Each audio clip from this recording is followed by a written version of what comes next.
విడు మొరటోడు అని వాళ్ళు వీళ్ళు ఎన్నెన్ని అన్న పసి పిల్లవాడు నవ్వాడు.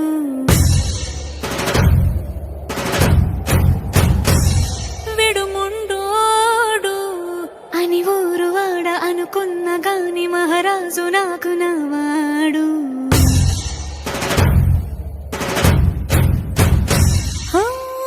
మాట పెడు సై